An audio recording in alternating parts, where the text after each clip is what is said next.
Thank you everyone for joining us today. Today we're going to talk about the automatic renewal program requirements this year. The current landscape is really changing. We do these webinars on a recurring basis, excuse the pun, and every year we do this, there's new things going on. Right now, we've got a couple of points up here about what's going on in the landscape of automatic renewal, including the continued aggressive law enforcement against companies that regulators believe are unwittingly enrolling people into subscription programs or preventing people from canceling.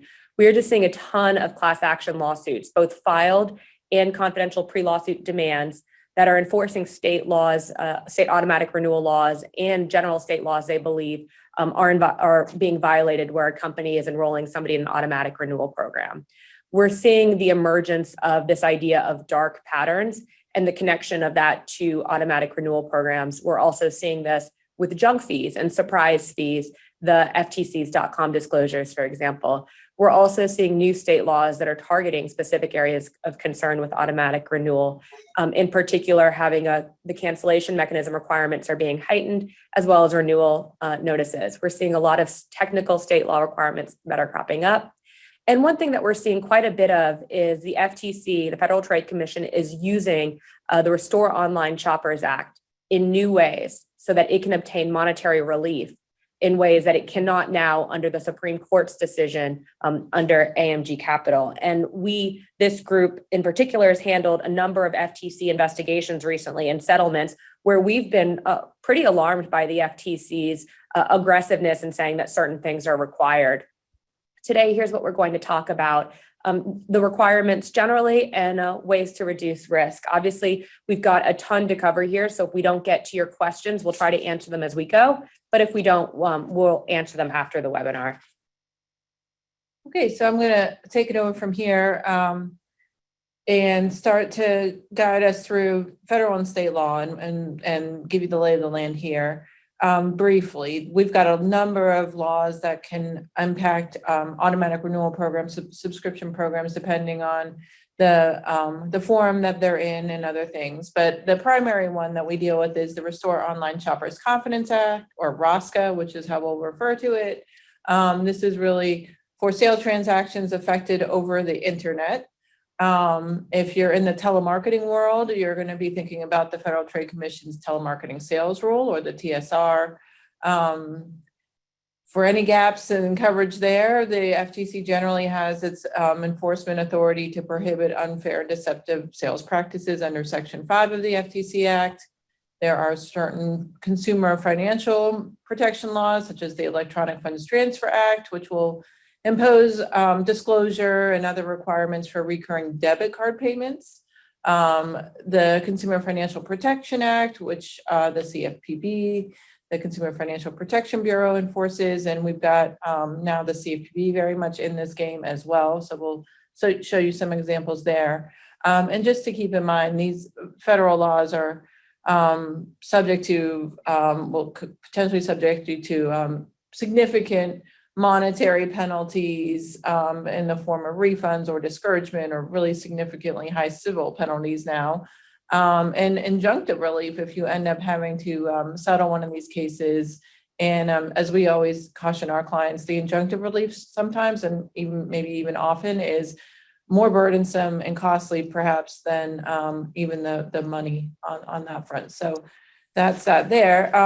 ROSCA gives the basic framework that a lot of these other laws really fall under, but it addresses three basic things. And this is what Congress enacted to sort of cover these online subscription type offers on the internet. So number one would be clear and conspicuous disclosures about the material terms and conditions of the offer.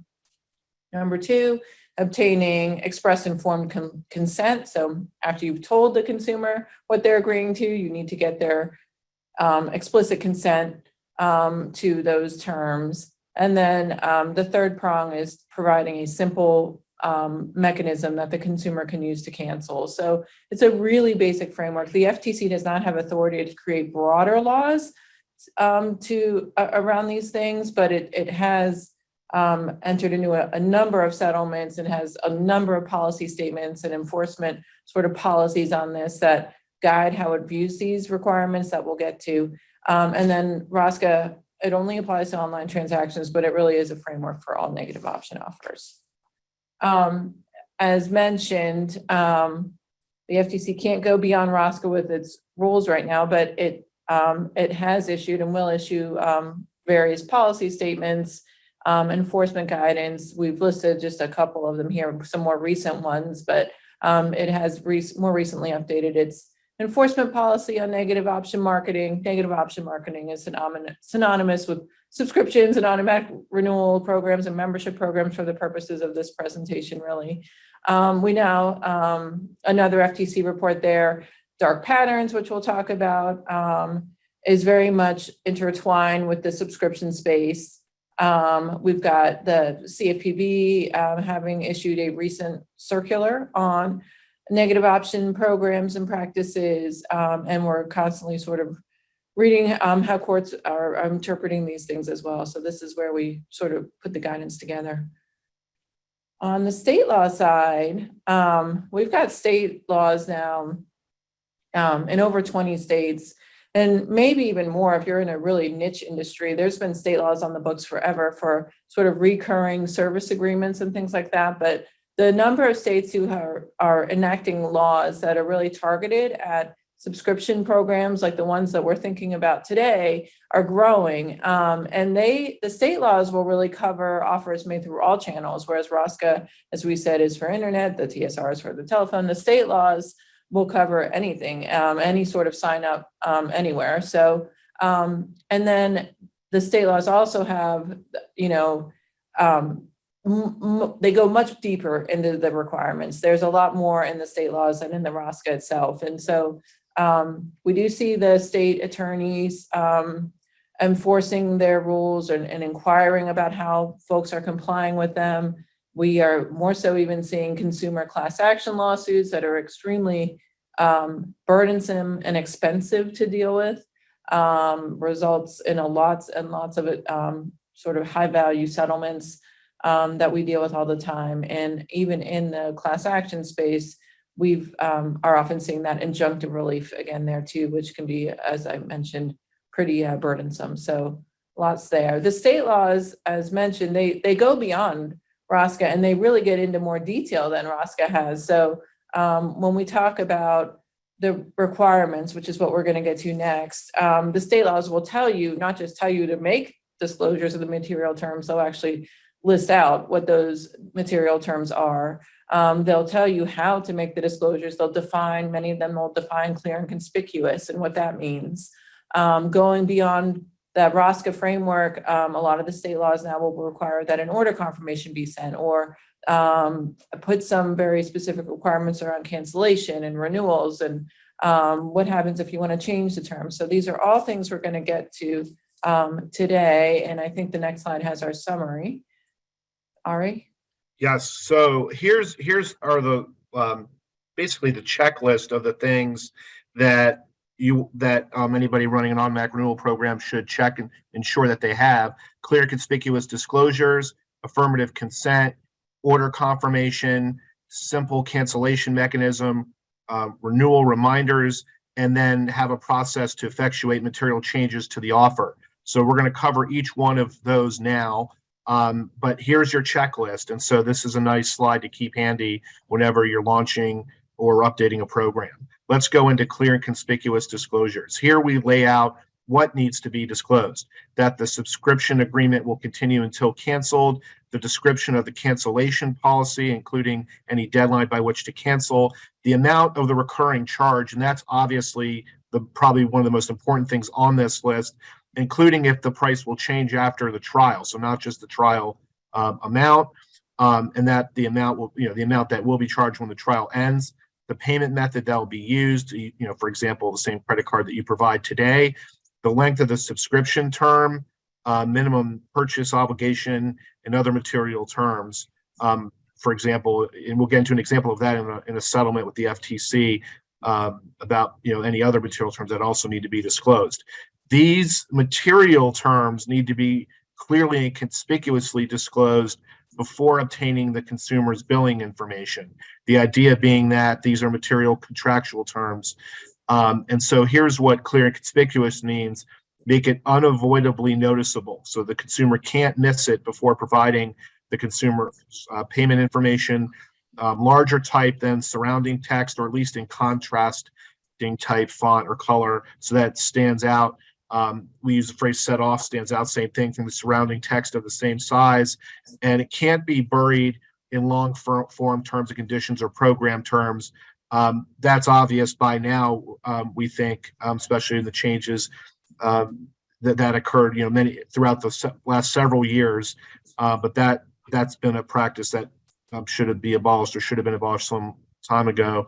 And if there's an audio disclosure, then we've laid out a couple of rules here in a volume and cadence sufficient to be readily audible and understandable, and in close proximity to the request for consent. But you'll see in our examples that it's the written disclosures that are generating the most attention. So here is the example that I referenced a minute ago, the FTC versus Vonage settlement. It's a $1 million settlement. Failure to disclose clearly and conspicuously that an early termination fee would apply, which appeared only in fine print.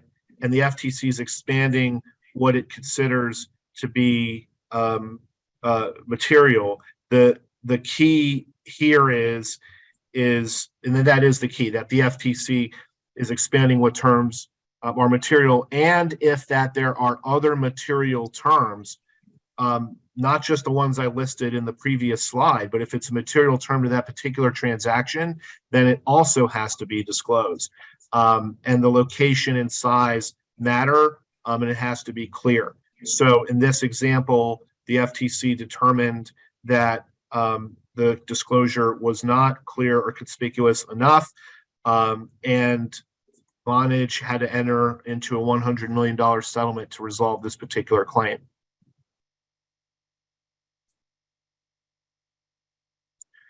Here's the sign up page for that, where we've got the monthly fees on the right, and then the billing terms on the bottom where it says above due today. This is another example of the FTC alleging that the disclosures were inadequate and vague, and that's led to the $100 million settlement. So here's a typical example, and a recent example, by the way, November 3rd, 2022, that you all can look to compare against what you're doing and see what might pass, and in this case not pass, even though there's I'll leave it at that. Okay, so we're going to talk about dark patterns in just a second. We did get one question that we caught early on, which is foundational, so we'll address it now. But somebody had asked if we could define sort of what a negative option is. And a negative option, the way it is defined by the FTC and in the rules and laws, is any sort of offer where the consumer's silence or failure to take action is treated as their agreement to continue with the purchasing agreement, or to continue to receive something and to continue to be charged. So, but it encompasses, certainly it encompasses things like a free trial, where if at the end of the free trial you haven't said something, or continue on into a recurring billing and shipping program or services program. But it doesn't have to include a free trial. It could be a subscription program off the bat. It could be a trial period that is at a reduced cost, though not free. Membership clubs that are recurring. It doesn't have to be monthly charges. It could be annual charges, or every 6-month charges, or every 2-year charges. So but anything where an agreement is made up front to continue to charge the consumer on some frequency and to charge them some amount of money until they say stop is really what we're talking about here. So you can see it's encompassing a lot. We do want to talk about dark patterns for a minute, because it is kind of a big part of the newer enforcement light that the regulators are looking at when they look at these types of, especially the online offers. So dark patterns are really manipulative tactics that are there to induce consumers to take some sort of action that they would not have otherwise taken if they understood what they were doing at the time. We, the three of us, actually did a pretty extensive webinar on dark patterns a few months back, and it's available on our website if you want much more on dark patterns here. But But in the negative option space or in the subscription space, it's really a part of this whole idea that there are design elements there that are hiding disclosures, making them hard to find, or tricking somebody potentially into agreeing to be in a subscription program. So design elements that lead to unauthorized charges, design elements that lead to delayed or insufficient disclosures. All of these are sort of in the dark patterns, major buckets. There's a couple other ones listed here, but the two there are the ones we're focusing on. So, and then we had also mentioned that the CFPB is now very much interested in this space too. So we'll take a moment just to talk about their recent case against TransUnion. The history here is that TransUnion had a settlement with the CFPB in 2017, agreed to pay quite a bit of money for alleged deceptive marketing practices related to a recurring subscription program for credit monitoring types of things. And as part of that settlement, TransUnion agreed to get consumers informed consent before signing the consumers up for recurring subscription services and giving them an easy way to opt out. So then in 2022, and probably starting sooner, the CFPB came back to TransUnion, looked at what they were doing and said, you're not complying with the order. And in fact, you're engaged in dark patterns because you're deceiving consumers to sign up for your offers. And as alleged a whole bunch of new sort of allegations against them. So the disclosure allegations we can talk about here sort of in the vein of dark patterns, but again, tricking people into signing up for recurring payments, asking consumers to provide card information that consumers thought they were providing to receive a free annual report, or thinking that if they provide this card information, they could also get their free credit score, not knowing that when they did all this and hit all these buttons, they were actually getting signed into a recurring monthly charge program. So the CFPB targeted other things, fine print, low contrast disclosures. A lot of this is very subjective. So do you have light gray font on a white background, those types of things, or placement of the disclosure. We'll look at a couple of examples next. And the last quick point here is that a lot of the marketing here was done through affiliate marketers. So it's a reminder to be very careful that if you're selling through sort of affiliate marketing programs and you've got other business partners working with you and selling your products or selling a white label version of your products in some way, perhaps be mindful of what they're doing. So a couple quick examples. This one, and sorry that they appear a little bit small, but if you were to go pull the complaint yourself, you could find this and maybe larger, but some of the issue here is that it's way off. The disclosures about the program are on the left side, the right side, whereas everything the consumer is doing to sort of continue to sign up for this offer happens on the left side. One of the allegations the CFPB made was that right side of the page took longer to load, so consumers could be well on their way to filling this out and submitting it, and the left side isn't even there yet. So the next example is, here's another one, a different sort of affiliate site of a similar offer, but if you blow up the page on the left is sort of how it all looks. So you've got the consumer kind of working down. There are some disclosures above the big orange submit button, but they don't have all of the information about the offer, like the pricing and how to cancel and all of the things that you really want to kind of package up together in one clear and concise disclosure. Instead, that information was over on the right side and could have been easily missed. And you also need to think about how these things, this is a desktop version, but how was this going to look on a mobile phone? A lot of times they're designed a little bit differently and there's just a lot of scrolling, but being careful, especially on mobile phones and mobile app presentations of these offers, to make sure that offer submit buttons are not coming before disclosures are made. So next. Sure.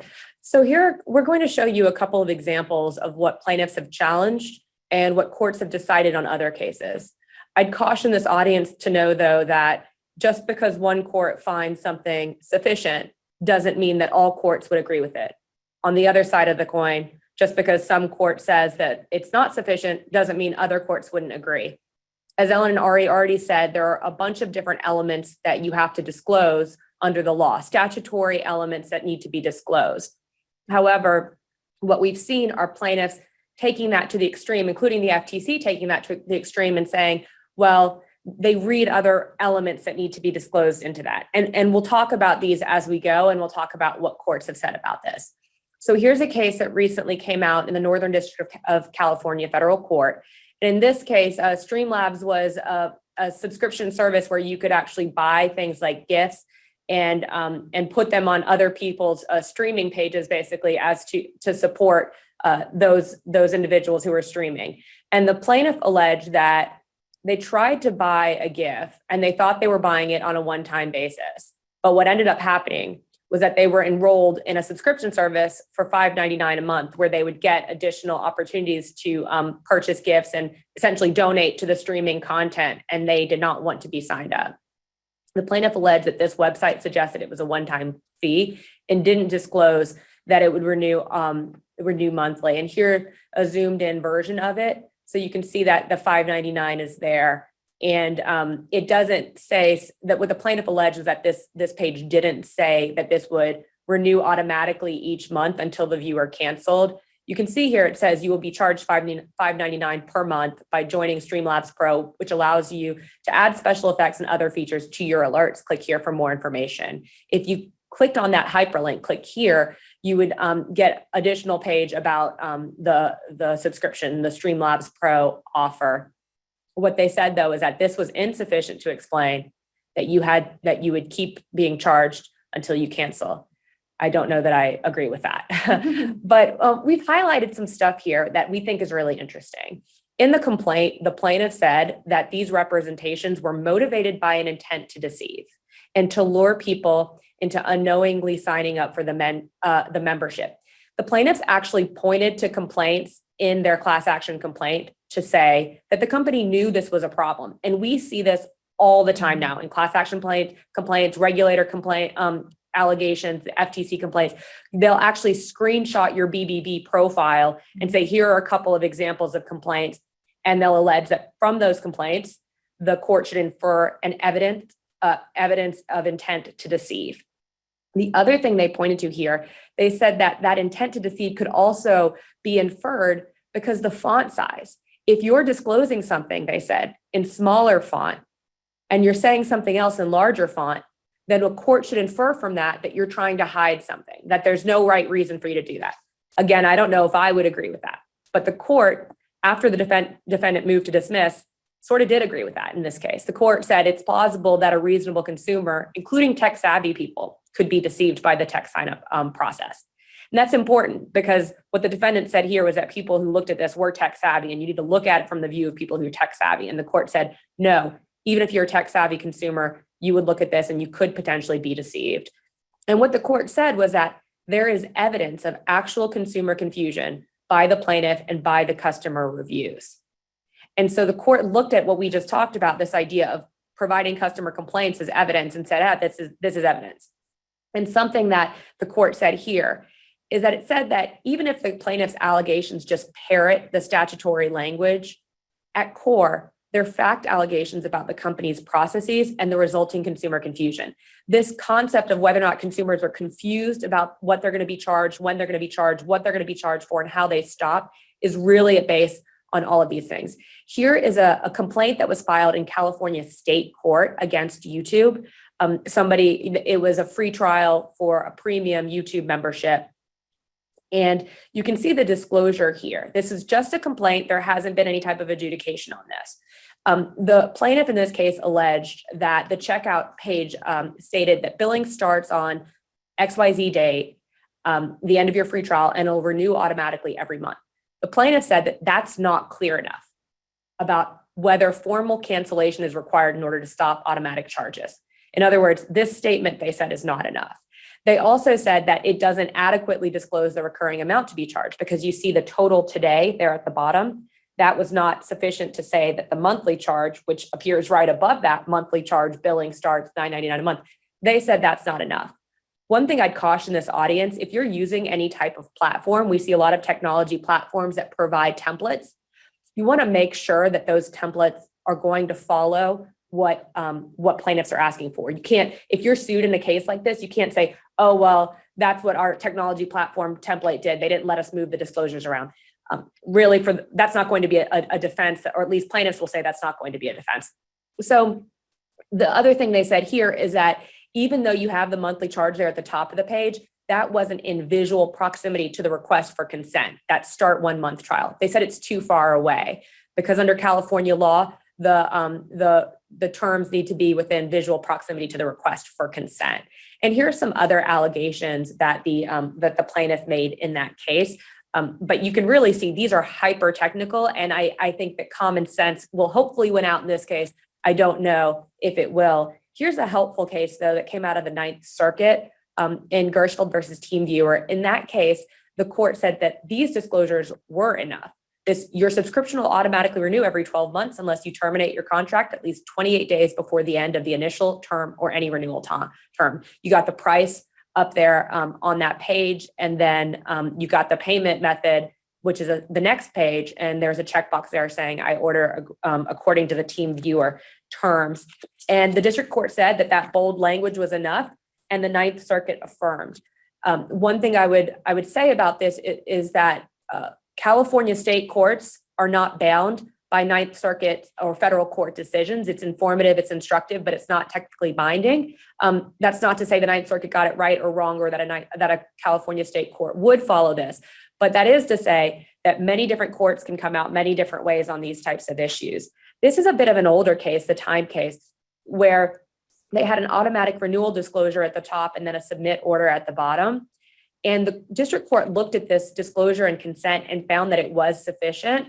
And the Ninth Circuit agreed, even though that that disclosure language came at the top of the page and the submit order button came at the bottom of the page. So we see sort of that tension in the case I was talking about earlier, that it needs to be in visual proximity. And if it's at the top of the page, it's too far. And now you've got the Ninth Circuit saying top of the page is okay because it's only one image and 40 words apart.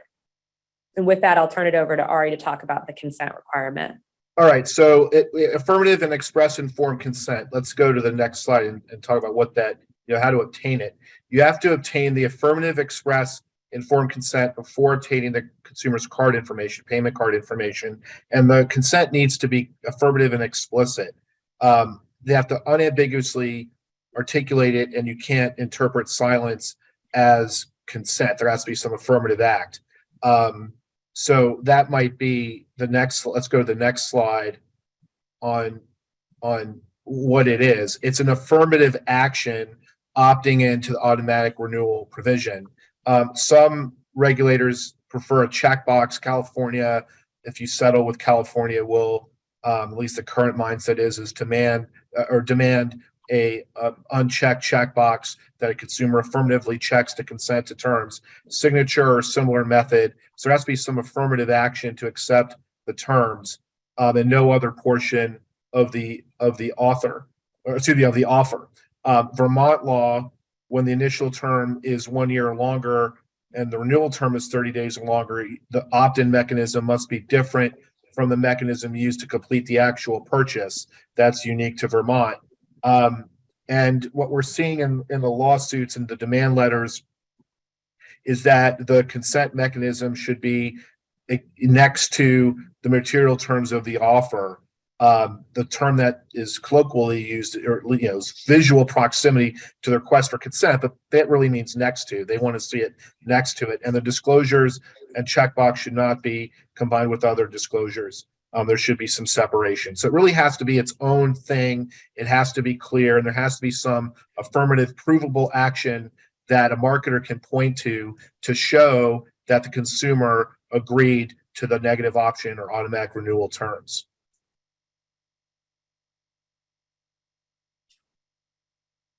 Then there's additional consent for program-specific offers. So for a free trial with a term of 1 month or more, where it renews at the end of that free trial period, you have to notify the consumer of the automatic renewal between 1 and 7 days before the trial period ends.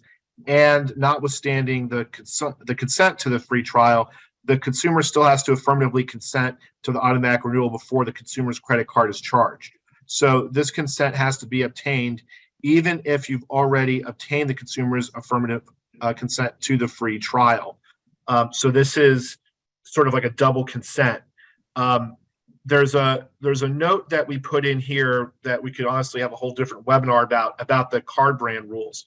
The card brand rules, like Visa and Mastercard, the card association rules, have their own rules around affirmative consent and how you can obtain, how you must obtain consent for trial programs if you're going to be accepting Visa and Mastercard as payment. And what the card brand rules say is once the trial period begins, the seller must provide disclosures and obtain explicit consent before charging consumer again. And so while you might be in legal compliance in various ways, if you're accepting credit cards, you need to be in compliance with the card brand rules. Otherwise, you could have problems accepting that form of payment. Again, we gave you another example on an annual program with Vermont law. In addition to accepting the contract, the consumer must take an affirmative action to opt into the automatic renewal provision. We gave you Vermont, but like as these additional states come online, they're going to start varying. And so it's going to be important to make sure that everybody's in compliance with all the various state laws as well, because they're going to start conflicting with each other, or at least they're already not entirely consistent. The next one. So this one I think is. Yep, I can cover this one. Yeah. So this is a new case that just we saw filed in California in January, newer. The issue here that the plaintiffs are alleging is that the disclosure that appears below the subscribe button is below the subscribe button. So it doesn't, in their minds, give the consumer a chance to actually read it and agree to it before they hit subscribe. So I bet almost any lawyer that you go to and ask them to review your subscription page is going to take a big red pen and move your disclosure up and around above the submit button. So this is sort of what that is getting at here. I mean, who knows? Maybe this is visible because it's all on the screen. It's maybe there's a box around it. It's hard to tell whenever you're just kind of looking at this in a vacuum. Maybe there were some disclosures beforehand. You really have to look at the full picture of this. But this here is an allegation that consent wasn't effective or affirmative because the disclosure was not in a great spot. Okay, next slide. Actually, let me give the CLE code very quickly. And it's the CLE code is Tangled 2023. So Tangled 2023. Okay, more dark patterns here. We don't need to go through all this. You can find this and read this, but in gaining consent, the FTC has also addressed this sort of in its recent dark patterns mission to combat. So there's a lot here. Again, this is a lot more than that ROSCA requirement to obtain consent before you charge the customer. Here, you'd think that there might be 3-4 different checkboxes you need to maybe agree to the negative option terms separately from agreeing to a privacy policy or separately from agreeing to just the transaction itself. So big takeaways here. The FTC does not think a pre-check box constitutes affirmative consent. That one might be tough to argue if you're looking for somebody to take a very specific action to consent to something, but they have addressed that here. And let me see, one more case I think here is, this is also a little bit of an older case, but this is the same consent issue, also perhaps a disclosure issue, because this is another one where the disclosures are off to the right and the plaintiffs there allege that, well, how can we really be affirmatively and informedly agreeing to something that is like separated from the submit button. So, and I think we have more cases, but we did get one question on B2B and whether all this stuff applies to business transactions. Certainly from the Federal Trade Commission's perspective, it would, and the FTC for a very long time has taken the position that especially smaller businesses, small and medium-sized businesses will be protected the same as consumers. And we've seen ROSCA type cases like that along the way. Some involve a business signing up for products and services much like this. We've also, we handled a case here that was a very novel application of ROSCA where it was a business-to-business services agreement with an automatic renewal clause within the agreement. And this was not a screen that looked like this. This was a typical contract, services contract with an automatic renewal provision that was executed online, signed electronically online, and the FTC made allegations that that would fall under ROSCA. So very much it could apply. The state laws are a little different. State laws, we don't see this go B2B as much, but I think it's not impossible. I think we should all be aware of it unless I missed something. But Yeah, I think we've seen it a little bit. Mhm. There was a couple of California District Attorney Task Force. So the California Auto Renewal Task Force has brought a couple of cases involving business services. The other thing that I found interesting was that in that Teamviewer case, that Ninth Circuit case, I'll show you again here in a minute, that company, what they did was the service was a remote desktop viewing service. So what you normally think about is like your IT department at a big company would use that so they can remote into people's desktops. And I went through and looked at the filings in that case, because to me, that is something that, if I were handling, I would have at least pointed that out. But that wasn't an issue in that case. And the Ninth Circuit didn't resolve it. They actually resolved something that's better for all of us, which was that the disclosures and consent were okay. But it was something that I thought was interesting. And it's something that even where you have a state statute that says consumer, if you have an auto renewal contract with a consumer, and then they might define consumer as for personal or household goods, we see a lot of sort of bobbing and weaving by class action plaintiffs' attorneys on these issues. The three of us were actually talking right before this webinar about the difficulty that companies have complying in this area. And what we're really seeing is that not a lot of companies are fighting these cases for good reason. It's very expensive, it's difficult, it's subjective. Who knows how they're going to come out? It takes a long time. But we do suspect that once companies start to fight back a little bit more, and these courts actually have to start deciding these cases, we might have a little bit more tools in our arsenal. And we're seeing that with the Ninth Circuit cases that I just talked about, and a couple more we'll talk about as well. Moving forward though, here's a case that's a little bit older. It's from 2021. This was a Bed Bath & Beyond's membership program where you would sign up and then you would pay a recurring fee and you would get reduced prices and free shipping. And this was the checkout page that you can see here. And they actually had to click a box accepting the terms and conditions. And the court held that the terms themselves, not the access point to the terms, need to be in visual proximity to the request. So in other words, having a checkbox that said, I accept the terms and conditions of the program wasn't enough. You had to have a checkbox that actually said, I accept and understand XYZ. And if you go back to the slides I showed you earlier and the slides I'm about to show you, that's not what the Ninth Circuit has said in other cases, in the Time case or in the Teamviewer case, which is right here. You can see at the bottom there that you have a checkbox saying, I order according to the Teamviewer end user license agreement. And the court said that they consented to the terms of the purchase. They were presented in clear and conspicuous manner. Now, in this case, though, the Ninth Circuit actually looked to two separate screens. So somebody was presented with the auto renewal terms on one screen. They clicked continue to payment. They input their payment method, and then they checked this and proceed to checkout. So they actually had to navigate through a couple of screens, and those couple of screens had the disclosures on them.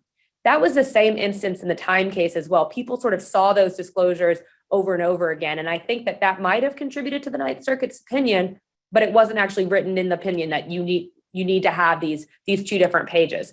So although we're given a little bit more here to use if we have to defend your company, where again, the cases aren't entirely clear, so that risk sort of remains. We had a question a little bit ago that asked whether or not you have to, what does it mean to provide the disclosures and obtain consent before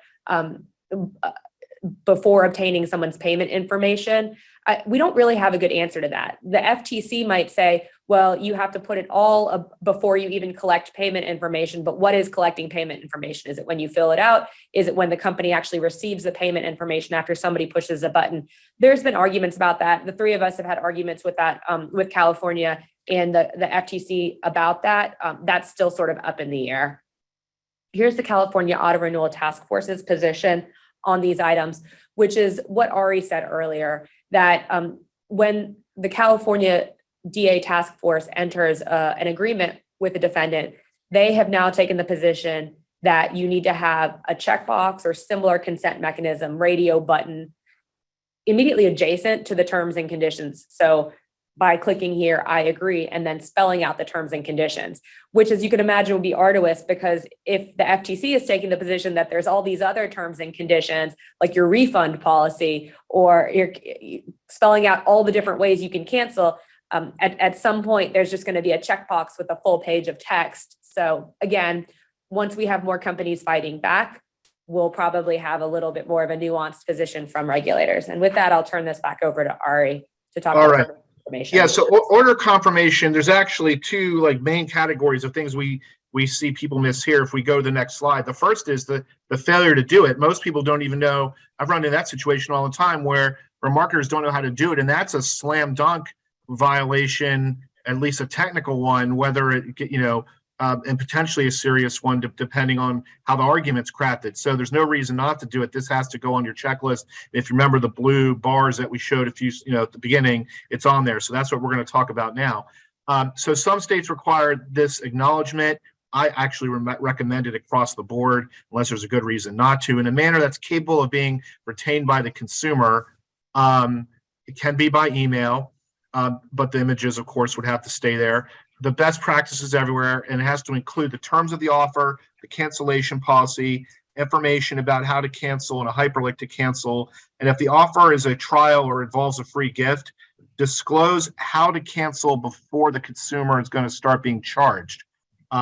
So it's not, you've got to include these things, but it's not as arduous as what Shaheen was just describing, and what, in terms of all the material terms and conditions and what others might require. It's a little bit less involved, but still important. Now, going back to the car brand rules, that's on the next slide. This was updated in September of last year, of September of 2022. Again, this is not inconsistent with the law, but maybe more specific. And the notice requirement for free or low-cost trial of digital goods that rolls into a subscription, you have to send a reminder 3 to 7 days before the end of the trial period that the subscription will start if the cardholder doesn't cancel. And then in that same communication, provide instructions on how to cancel.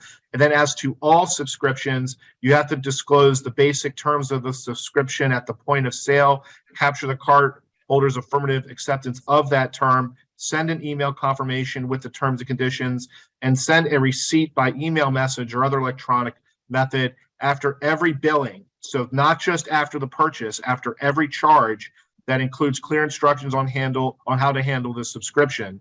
So that's a Mastercard requirement. And then, of course, you have to provide an online or electronic cancellation mechanism. That's not inconsistent with some of the other rules. So that's actually a good segue into simple cancellation mechanism. I'll turn it back over to Ellen. Okay, so simple cancellation. So we covered that early. That is the basic ROSCA requirement, but state law goes so much further. So a simple cancellation mechanism has always been, a 1-800 number, something somebody doesn't have to pay for, or an email address, something somebody could write into, but practically people don't want to call and have to talk to somebody. Nobody's really sending in letters. Maybe they are. Maybe they'll send an email in, but are you really manning the email box? So the way the state laws have trended, and we see tons of them now, the main point here is that if you enroll online, if you allow your consumer to enroll online, you must give them an opportunity and a way to unenroll or unsubscribe online. So we have some of the little state law variances here, different ways that state law is addressing it. Colorado provide a simple, cost-effective, readily accessible mechanism to cancel. Virginia now requiring an online option to cancel that's a link or something that's very clear and conspicuous, easy to find. Idaho, I think, as maybe a small state in population, is really the trend of it now, is that however somebody has subscribed in the first place is the way that they should be able to get out of it. So that's really the focal point there. But beyond that, the newer standard in California, which has been effective since July of 22 and probably will become the leading standard everywhere, and in terms of enforcement policies, and it already has made its way into FTC sort of policies on this, is that you've got to give consumers a way to cancel immediately, effectively. You can't give them 57 pages to click through and ask them 10 questions why they want to cancel, or give them really 3 different potentially confusing downsells or upsells that might be a little bit different pricing before they cancel is really what this is pointing to. And I still think we'll see a lot of cases on this in the future. I think the cases are going to hit this next as time since July of 22 has passed and evidence is building up. But really what California is looking for is have somebody log in, go straight to their My Account page, and find a very clear button that says click here to cancel, and you've basically done it. They have tried to do a workaround if you haven't built out sort of that login, email, password, login mechanism, but you still, well, they're trying to give a workaround, but it's still very hard. Maybe somebody has to type in an order number or something like that, but you still have to find a way for people to be able to cancel immediately online. The FTC and the CFPB are definitely headed in the same direction. FTC saying the cancellation mechanism must be at least as easy to use, meaning the same method that somebody used to subscribe in the first place. You cannot hinder somebody's cancellation efforts, avoid subjecting consumers to additional sales pitches or save offers. Again, this is not really FTC law, it's just what they want you to do. But it could be law, it could be how California law is interpreted. So if you start thinking about this, you might be better set up for avoiding issues later. And then the CFPB kind of on the same line of thinking there, now saying that it's really a violation of the Consumer Financial Protection Act if you have all of these unreasonable barriers to cancellation. And the CFPB stuff will really just apply to consumer financial products or services, but I also think there's scope creep on that now too. And I think a lot of things are falling in that bucket. So that's that there. And here are a couple of examples of what the FTC has challenged. We've got a lot still to go through, so I'm not going to go through each of these. But the way you really should think of this is, first of all, the FTC has said, they've called it a roach motel. You can check in, but you can't check out. That's a dark pattern. Don't do that. Too many saves, this type of thing. But at the end of the day, what this is really about is that somebody should not have to gnaw off their leg to get out of the trap that is a subscription program. And so when you're looking at that, you really should keep that in mind and keep an eye on things that like consumer complaints about that type of thing. Here's an example of an FTC case that's ongoing. We've talked about this in the past. What's important about the Match case is that Match allowed people to cancel online. It had an online cancellation mechanism. And the FTC nevertheless said that it violated ROSCA because it was too many save attempts, asking too many questions, making somebody click through. It wasn't clear that somebody had or had not canceled. So being really careful in ensuring that people can cancel. Class actions really follow the FTC's guidance here. This idea of continuing to charge customers after they cancel, making sure that if you offer a chatbot online, allowing people to put plain language cancellation requests or actually have buttons, radio buttons or checkboxes that somebody can click on to identify that they want to cancel. This idea of inserting friction into the process of cancellation, that is, do that at your own risk. What we see regulators say, what we see class action plaintiffs say is, why did you make it so easy for someone to sign up and so hard for someone to cancel? That's the first question we get. We have a lot of different valid answers to that, but you need to be prepared to respond to that. The Cerebral case that recently came out is a good example of why you should have a effective, well-disclosed cancellation mechanism. The court granted the defendant's motion to dismiss because the plaintiffs had alleged that there wasn't a simple cancellation mechanism that was provided. But in that case, those plaintiffs had tried to sort of work their way around the defendant's cancellation mechanism. The defendant had actually offered an online cancellation mechanism. They never say they tried to use it. And then the one plaintiff, there were 3 different plaintiffs here, the one plaintiff who said that he did try to use it was actually able to cancel. So if you do that, if you offer a cancellation mechanism, you honor it, make it really easy. Don't do something that delays the cancellation so somebody ends up getting re-upped. Do all those things and you make it easier for the 3 of us to defend you if and when a letter comes. Or do you want to talk about renewal reminders? Yeah, and since we've only got 10 minutes, I'm going to move a little bit quickly through this one. So here's the thing about renewal reminders. They have to be sent depending on the contract's initial term and renewal term, but they vary based on state.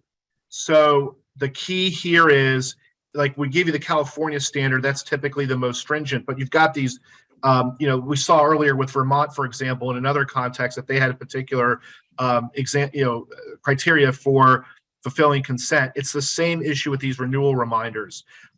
Typically, you'd have the California standard. It's not a one size fits all, but it's a pretty good guideline. If we go to the next slide, the laws vary on timing, but timing is generally based upon the automatic renewal date, the termination date, the deadline by which the consumer must provide notice to cancel the contract, and it should be provided in a format that is capable of being retained by the consumer. It can't just disappear. So renewal reminders are important. They vary by state, and then we'll give you two charts, one for California in terms of, that's a prior slide, in terms of it telling you when you need to do it and how, and Colorado as well as two examples. It's one of the more, lack of a better phrase, complicated pieces to figure out, but we'll leave them in the slides so you get the gist of what's required there. I mean, again, we could spend a half hour on it. Okay, material changes to the offer terms. This is a quick hit here, but a lot of times we think about your fine print, long form terms and conditions where you write in a clause that says, we reserve the right to change these terms and conditions at any time with or without notice to you. Well, that is not the case with subscriptions. You have to provide notice. This is the case under many state laws. So at that point, why not just make it your policy?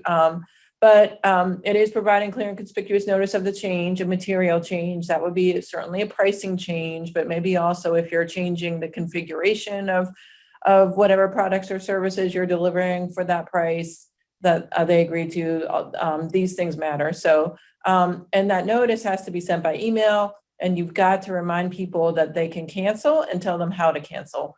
You don't have to get them to affirmatively opt into the change, but you've got to be really clear on your notice and remind them to cancel.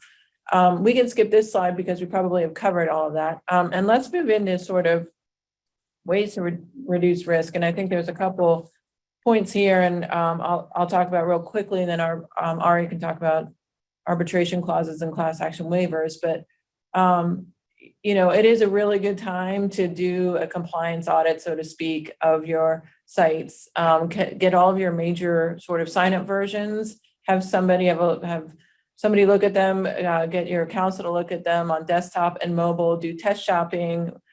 We do this all the time, and you might be surprised at what marketing teams have put out there that you don't know about. And certainly if you're getting a lot of complaints, that's a signal that people don't know what's going on. We all understand that some consumers know that if they complain, they'll get their money back. So we get that, but still complaints about what's happening is a sign that you should take a look at it. Look at your policies, look at the people that are taking the phone calls for cancellation. What are they saying? Are you picking up the phone quickly? Are you refunding when you should be?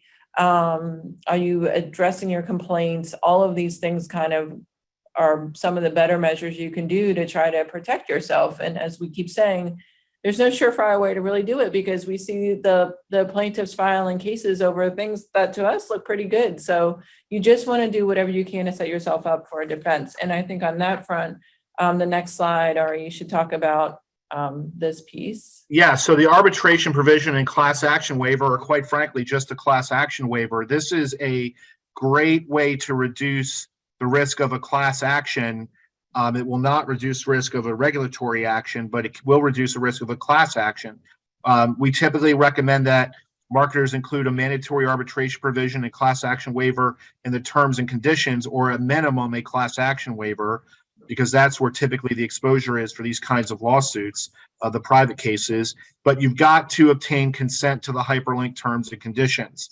And you've got to make the notice of the terms and conditions unavoidable, you have to give us the ability to point out to a judge, it's right here, literally. Well, it wouldn't be in black and white. The hyperlink would be in blue. And there's a case called Berman, which, get to in a minute, that talks about that. Make the font sufficiently large in contrast from the background, require an affirmative action, just like you're getting consent for the renewal terms.